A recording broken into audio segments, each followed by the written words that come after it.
اس شخص نے ہمیں امید دی اور اس پہ ہمارا یہ اعتقاد بنا کہ یہ شخص اس قابل ہیں کہ قوم کو اس ماسٹر آف ڈسپشن سے ڈیلیور کر سکتا ہے.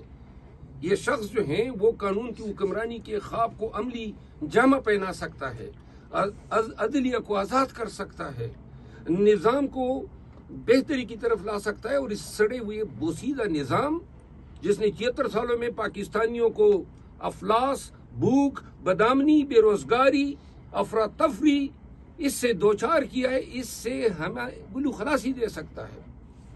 ہمارے بچوں, ہماری نسلوں کو بھی یہ حق ہے کہ لندن یا امارات یا فرانس یا مغربی دنیا میں جس طرح بچے پارکوں میں انجوائے کرتے ہیں, جس طرح بچوں کے والدین کو یہ پریشانی نہیں ہوتی ہے کہ میرا بچہ واپس آئے گا بھی کہ نہیں, اور جہاں پاکستان میں لوگ اس فکر میں مبتلا ہو کے مریں کہ جی میرا جو شوہر گیا ہے وہ شام کو اچھا بالا گھر آئے گا یا نہیں. کتنے خودکش حملے ہوئے, کتنے دھماکے ہوئے, کتنے 80,000 سے زیادہ لوگ صرف کے پی میں اس آگ کی بین چڑھے. کسی ریاست نے اس کا ازالہ کیا ہے؟ لاکھوں لوگ بے گھر ہوئے, لاکھوں لوگوں کو ترک سکونت کرنی پڑی.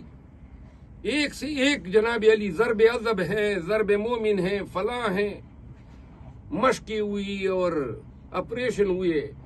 دہشت گردی ختم نہیں ہو سکی. ختم تو کجا ہوئی اور بڑھ گئی.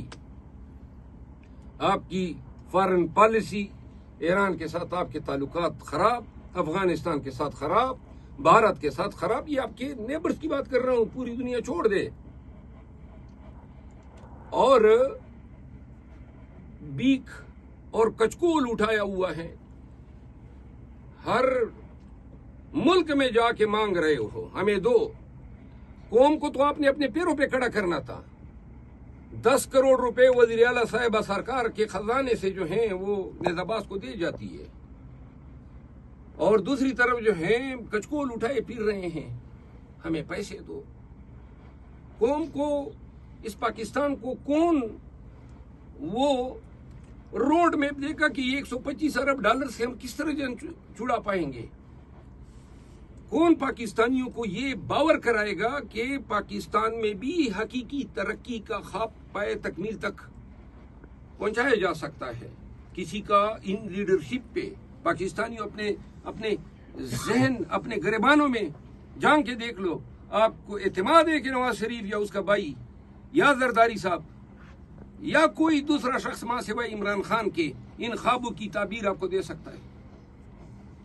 کیا آپ لوگوں کا اعتماد ہے کہ یہ لوگ جو اپنے اثاثے بنا کے بیرون ملک منتقل کر گئے, کیا یہ پاکستان کے اثاثوں کی حفاظت کرنے کے لیے اقتدار میں آئے ہیں؟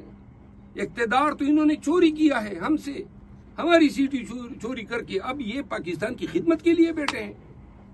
کس طرح بندر بانٹ کی, فلاں گورنر یہ آپ کی ہو گئی, فلاں وزارت آپ کی ہو گئی, فلاں سینٹ کی چیئرمینی آپ کی ہو گئی, اور مرکزی یہ ہمارے ہو گئی. یہ بندر بانٹ ہے.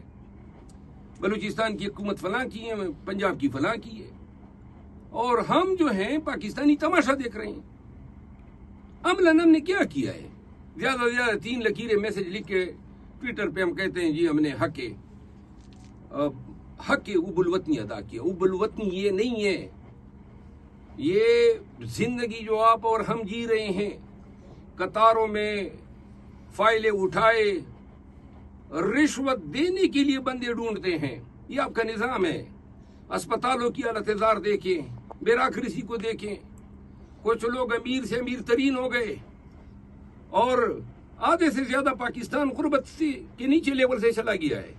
اور جس انداز میں مہنگائی بڑھ رہی ہے, بے روزگاری بڑھ رہی ہے, لوگ بچے بیچنے پہ مجبور ہوئے ہیں. یہ چھوٹی باتیں نہیں ہیں. بچہ بیچنا, خودکشی کرنا,